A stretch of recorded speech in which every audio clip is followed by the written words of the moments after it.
Okay. Welcome back to Synodical. Today I'm joined by JD Tremblay, author, speaker, endurance athlete, and resilience coach.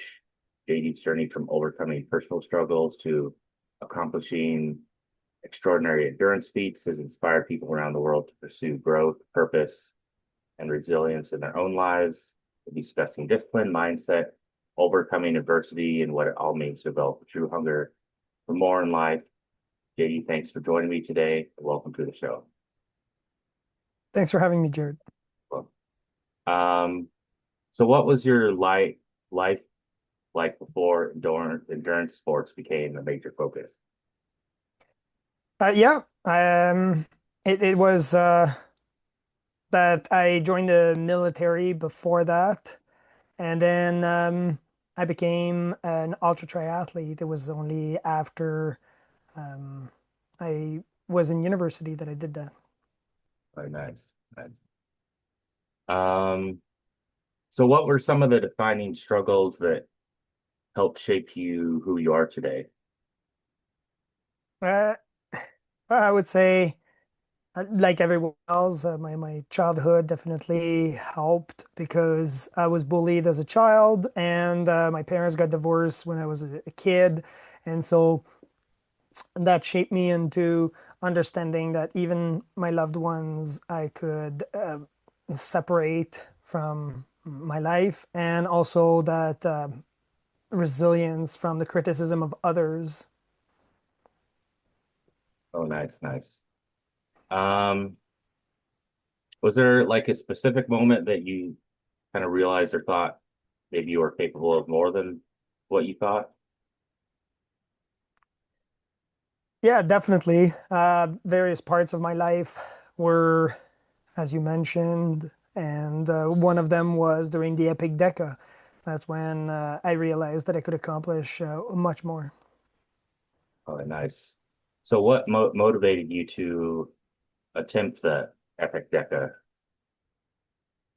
Yeah, I wanted to inspire others, do something that was completely different, and be able to push the limits of my mind and the resilience that I had built over the years. Nice, nice. Um, was there any point during the challenge where you came close to quitting or almost gave up or during the Epic Deca or No, I did not. The only time that physically I was exhausted was during the fourth one. I got to the airport and they placed me in a wheelchair to get to my flight. It was my birthday, and I even had my pants stolen, so I'm in my underwear. I'm in a girl's hoodie, and I'm being pushed in a wheelchair. And that's when I realized that I was really going at the extreme limit of what I thought was possible. But at no point did I ever consider even quitting. I knew what I was built for, and that was my purpose. nice, nice. What did you learn about yourself during the competition during those 2 days? Any lessons or anything you kind of picked up on when you're competing? Yeah, to be serious about the goals that I want to achieve and to continue following that plan despite all of these obstacles.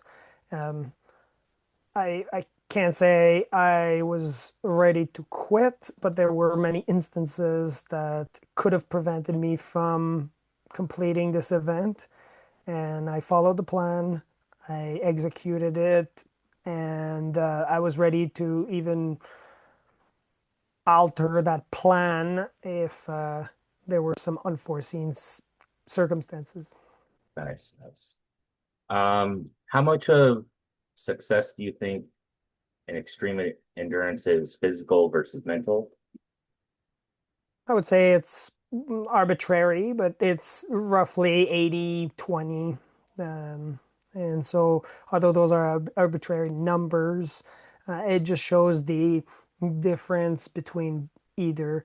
The physical, it somewhat leaves after not even the first Ironman. and it becomes all of a mental game, and that's what takes a lot of energy.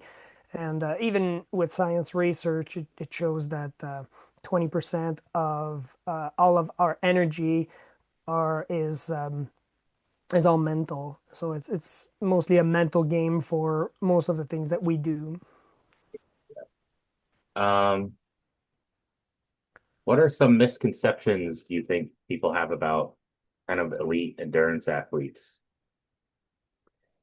That we know it all, and that we regulate all of our energy properly.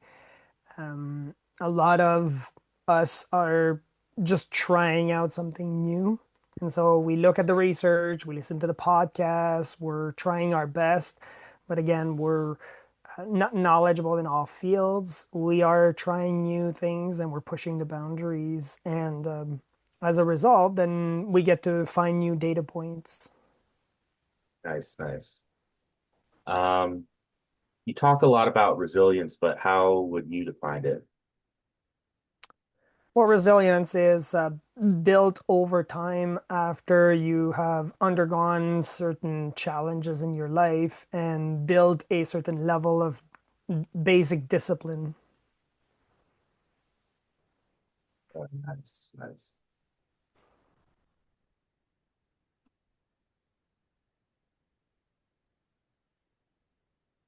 What are some you find like big like mistakes people make like with their mindset when they're kind of facing adversity? Pride is a big factor. People tend to want to do it all by themselves and not reach out for help or are not willing to pay for the help and think that, especially nowadays, because they have a basic understanding of what AI is, then they tend to be even more lonely. But it's about the community also. It's about the aspect of being sometimes even the leader of that community and building these strong bonds with other people, not just finding it all by yourself. Nice, nice. Um, how would someone kind of build resilience if they're dealing with like chronic stress or illness or maybe trauma? Well, first, you must um, build a discipline in order to get the resilience. And so, Dr. Jordan Peterson talks about it, and we're talking about the extreme cases. If the person is on their bed and can't function, then that person would definitely need to make their bed first thing in the morning. But that's the basic of it all. That's what he mentions in his book, The 12 Rules of Life. But when you're looking at the data of past a person that is past the point of the like bed rest, depression, they're still able to function at the point where they're out of bed, but they have difficulty functioning in their life. Finding their non-negotiable is definitely the key factor in order to build that discipline. And once they build those discipline and block with their non-negotiable, then they're able to build resilience. What are some daily habits you think produce kind of like the greatest or biggest long-term results? Well, definitely finding your non-negotiable is that factor. If you're able to find that one, then you're able to build that discipline to acquire that resilience in order to build the life that you want. So for me, my non-negotiable is fitness. It just so happened that it is part of my daily habits. But for some people, it might just not be fitness. It might be that they are good at cooking or cleaning, or that they are good at again, it has to be something that is constructive to society. So you're non-negotiable about playing video games that's not constructive to society. Indulging in unhealthy behaviors such as smoking or drinking alcohol is not a healthy, non-negotiable. Okay, yeah, I see. So what inspired the kind of DECA framework that you kind of built or kind of work on?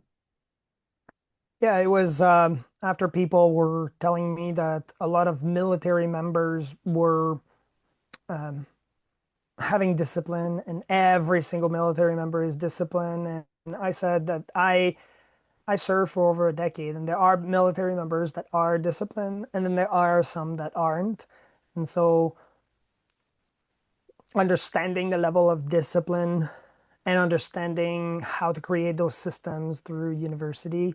Afterward, I went to do the Epic Deca. And then afterward, people were asking me, how did you accomplish this Epic Deca? How can you be one of three people in the world that complete this event? And I said, well, here's the system, because again, that's when it was created. Nice, nice. What component kind of DECA do you think people kind of struggle with the most? Action. Action. So the DECA system is discipline, energy regulation, capacity, and action. Most people have difficulty creating a certain level of action, and that's because their attention span is shorter than any time in the history of mankind. People are constantly bombarded with tons of noises everywhere and are not focused and not creating a certain level of action that is geared towards the goals that they want to achieve and the lifestyle that they want to achieve. It takes time to build it, but it's definitely worth it. Okay, yeah, yeah. So how can listeners or just people in general kind of apply DECA to kind of their health, their business, and kind of relationships? Yeah, so the first step is discipline. And so that building discipline in your life means that you might be disciplined in other aspects, but finding that non-negotiable, then you can build a discipline and then you can regulate your energy around what level of discipline you're seeking. So for some people, um, they like when they wake up in the morning, then they go and work out. So that's part of the non-negotiable. They're going to work out. So they're building that energy regulation around working out in the morning. And for someone that is, say, different, where they're either working out at night or maybe it's a non-negotiable where they are cooking. I guess always like that. Like that's what they really enjoy. They're still building discipline, which means they might not go at the gym as often as another person, but they're building the discipline blocks that they need in order to spill over to other parts of their life. Then their energy regulation is built again, like around it, and then they understand their capacity. Their capacity means not necessarily that they're able to run a 5K. They might not know that they are capable of doing it, but the capacity is understanding where do you fit in? What is your purpose? What is that capacity that you are seeking? And then performing an action towards that plan that you have put in place. Nice, nice. Kind of talking or touching on discipline, do you think you can it become kind of unhealthy where there's kind of an imbalance, or where do you find the balance of being like, I guess, pushing yourself too much, or um kind of finding that balance of discipline and like everything? Oh, hello.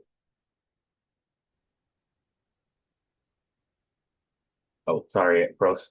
It froze for a bit. Did you hear my question, by the way? No. Okay. See where was it? Oh yeah. Um, yeah, so can discipline kind of become unhealthy, or find like how do you find the balance of like, if you kind of, I want to say, like overly disciplined, or maybe push yourself too much, if someone's saying going through a difficult time or something like that? Yeah, so we all have some level of capacity in our life. What is the purpose, the meaning of your life? And that is strictly for you. So building that discipline can become unhealthy when it's going against that certain level of purpose. So someone that is, say, it's cooking or even uh, going for a run all the time, like that's part of the non-negotiable. Well, if it's against those building blocks about creating that certain community around you or that purpose, for example, someone that is in a relationship and that partner is constantly telling them, I appreciate that you are cooking. However, you're always cooking or you're always doing this, you're always running away, then that becomes an unhealthy behavior. Makes sense, makes sense. Um, so what are some, what would you say, like overlooked aspects of kind of human performance? Some overlooked aspect of human performance um, are definitely people's values. So we have a lot of clients who, again, are high achievers and they've achieved some phenomenal feats in their life, whether it's through finances or even sometimes in their relationship. But if their values are not in the right place, then they will be hurting themselves and the people around them. Okay, yeah, makes sense. How important do you think recovery is compared to kind of training harder? Like, how do you find that kind of balance and stuff like that? Well, it should be done with your level of purpose. So, someone that is an elite athlete will have a lot more recovery periods than someone who is an amateur athlete. And that's because their level of or their intensity is much steeper than for the amateur. Yeah, yeah, makes sense. Um, what role does nervous system regulation play in performance? Um, it plays a huge factor, definitely. Just in terms of movement, how you recover uh, from those stimuli.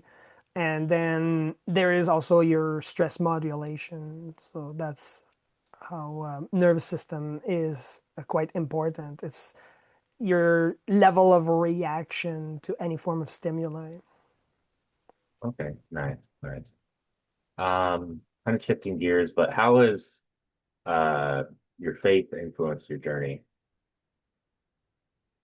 Yeah, well, as I said earlier, it's your value system must be in place before any type of goal or journey that you embark in. And that's because most goals that people will take are in their viewpoint good, but if it's not in alignment with some form of entity that has all of the variables in his hands, um, then those variables that you can't control will be um, not in alignment with what you ultimately seek.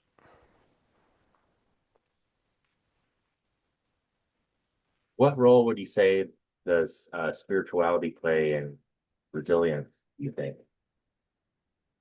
Well, there are factors that you can't control.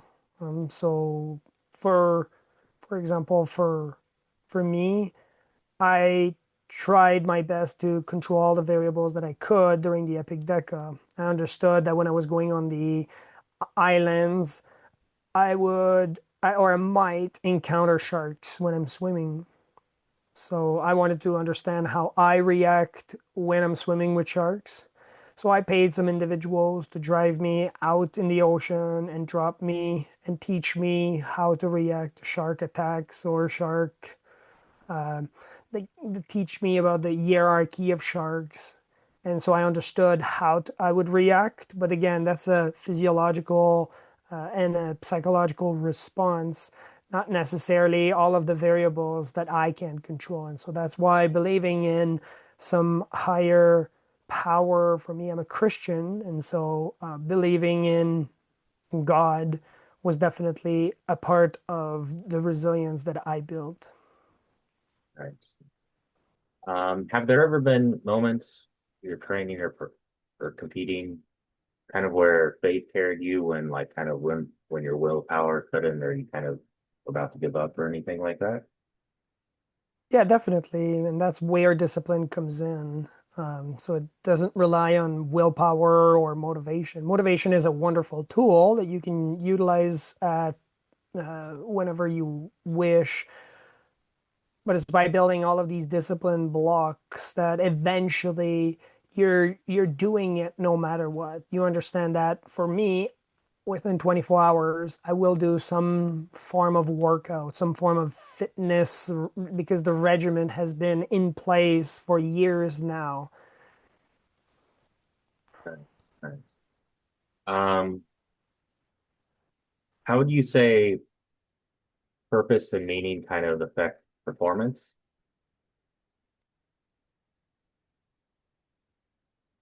Well, you need a certain level of why you're doing it.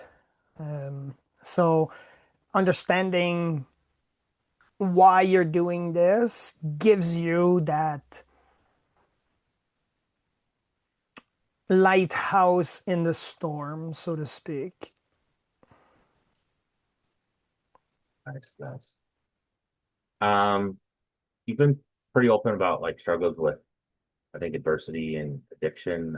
What kind of helped you break free from it?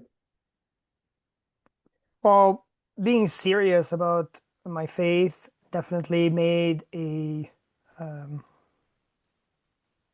made a change in it, understanding what I was standing for.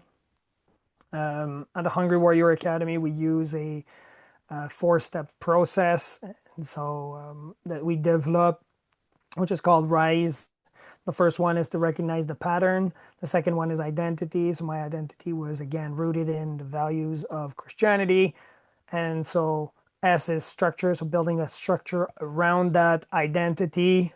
When you are able to recognize the pattern and create the identity, then create the structure, then you engage in healthy habits that are in alignment with your values um, and away from these addictive behaviors. Okay, nice. Why do you think a lot of high achievers are secretly struggling either with like, personal stuff, maybe addiction or trauma or anything like that? Well, that's because they want to keep the control and they want to numb the pain that is in their life through their own means. And so when you're able to give that power to a higher entity and release that control to all of or that entity, for me it's God, then you're able to again rise to the challenge. For you, what do you think like true healing kind of looks like to you? True healing. Well,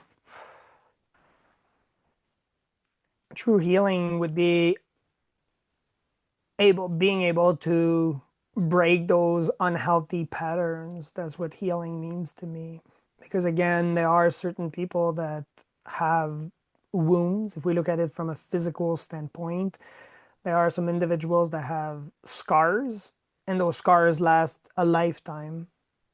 So the injury is always reminded by that part of dead skin, but it's still that the wound is healed. So that's how I can qualify a healing process. Right.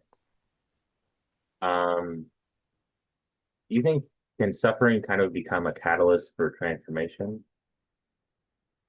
Which one can become a catalyst? Oh, can suffering become a catalyst for transformation?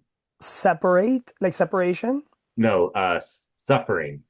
Oh, suffering. Yeah. Oh, definitely. Yes. Yes. I explained it with my childhood where I was bullied as a child. And so I used it as a catalyst to become much more resilient, especially to how people criticize me online or even in person. So you get to build this shell and use it as a somewhat trampoline to get to the next stage of your life, or you can become a victim and curl into a ball. And I chose the for the first one. Nice, nice. Um, Kind of touching on some other topics. What challenges do you think like modern men face that aren't really being talked about enough? The certain level of emotions versus feelings. So feelings are just an experience of life, and the emotional reaction is a bodily reaction where you can quantify it and how to utilize it from the perspective to not be in a position where you are in a weak point. Okay, nice, nice. I don't know if you saw, but we only have about 10 minutes left. So probably just wrap it up with, is there anything else you'd like to kind of add or touch on? Um, Kind of closing remarks or anything else that we haven't touched on that you'd like to talk about or need or expand on? No, thank you, Jared, for having me. And yeah, if anybody wants to hear more, then they can go to hungrywarrioracademy.com. Thank you. I appreciate it.